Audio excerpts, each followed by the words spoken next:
खौफनाक। यूपी में गैंगस्टर अनिल दुजाना उर्फ अनिल नागर को एसटीएफ ने मुठभेड़ में मार गिराया है।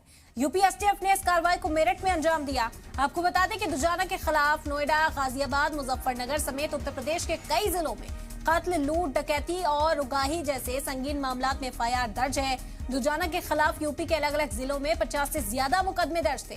लंबे अरसे से यूपी पुलिस और एसटीएफ की टीमें दुजाना के पीछे लगी हुई थी, तलाश की जा रही थी। पुलिस के पास इनपुट था कि दुजाना किसी बड़ी वारदात को अंजाम देने की फिराक में है, जिसकी वजह से उसकी तलाश की जा रही थी और तवील अरसे से मेरठ में छिपे होने की खबर भी पुलिस को मिल रही थी। आज इस कार्रवाई को अंजाम दिया गया उत्तर प्रदेश के अंदर। एक और एनकाउंटर यूपी पुलिस के जरिए। आपको बता दें कि यूपी में गैंगस्टर अनिल दुजाना उर्फ अनिल नागर को एसटीएफ ने मुठभेड़ में मार गिराया है। फरार चल रहा था अनिल दुजाना, काफी लंबे वक्त से तलाश की जा रही थी और आज अनिल दुजाना जब एसटीएफ के हाथ लगा तो भागने की कोशिश की गई और मुठभेड़ में मारा गया। यूपी एसटीएफ ने इस कार्रवाई को मेरठ में अंजाम दिया है। आपको बता दें कि दिल्ली और उत्तर प्रदेश के मुख्तलिफ जिलों में अनिल दुजाना की तलाश की जा रही थी। लगातार छापेमारी का सिलसिला जारी था। जो इनपुट पुलिस को मिला, एसटीएफ को मिला, वो यही था कि अनिल दुजाना कोई बड़ी वाकया को अंजाम देने वाला है, कोई बड़ा वाकया है जो अनिल दुजाना इस वक्त प्लान कर रहा था, किसी मंसूबे पर वो काम कर रहा था, जिसके बाद उसकी तलाश को और तेज किया गया ताकि उसके जो इरादे हैं उन्हें कामयाब होने से रोका जा सके। और आज यूपी एसटीएफ ने मुठभेड़ के दौरान अनिल का एनकाउंटर कर दिया। आपको बता दें कि इसके खिलाफ नोएडा, गाजियाबाद, मुजफ्फरनगर, उत्तर प्रदेश के कई जिलों में इसी तरह के जो मामलात हैं वो दर्ज थे।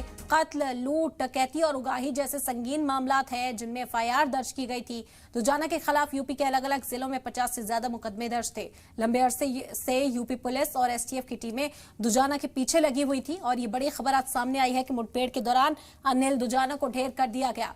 एसटीएफ का कहना है कि उसे पकड़ने के लिए पहुंचे थे, लेकिन जब उसने भागने की यहां से कोशिश की, पुलिस पर फायरिंग की और जवाबी फायरिंग में इस कार्रवाई को अंजाम देते हुए अनिल दुजाना की मौत हो गई।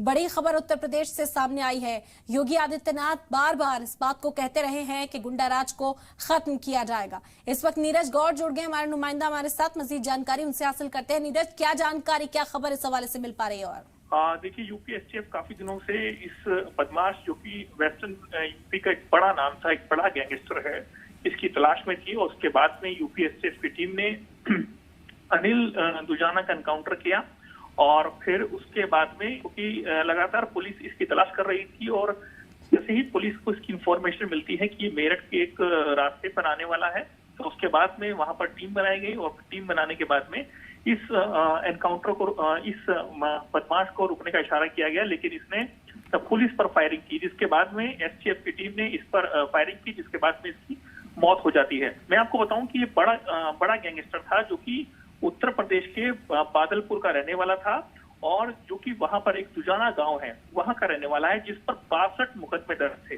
सबसे बड़ी बात है कि 18 जो थे वो मर्डर के मामले दर्ज थे और इसे दिल्ली पुलिस क्राइम ब्रांच ने भी गिरफ्तार किया था काफी साल पहले। और उसके बाद लगातार इसके जो मुकदमे थे वो उत्तर प्रदेश में चल रहे थे, जिसके बाद में इसको गिरफ्तार किया गया था। लेकिन ये जानकारी मिल रही है कि ये जो है पैरोल जंप कर गया था और जिसके बाद में जो है पुलिस की पकड़ से बाहर था और जिसके बाद में इसे अब एनकाउंटर के बाद में मार गिराया गया।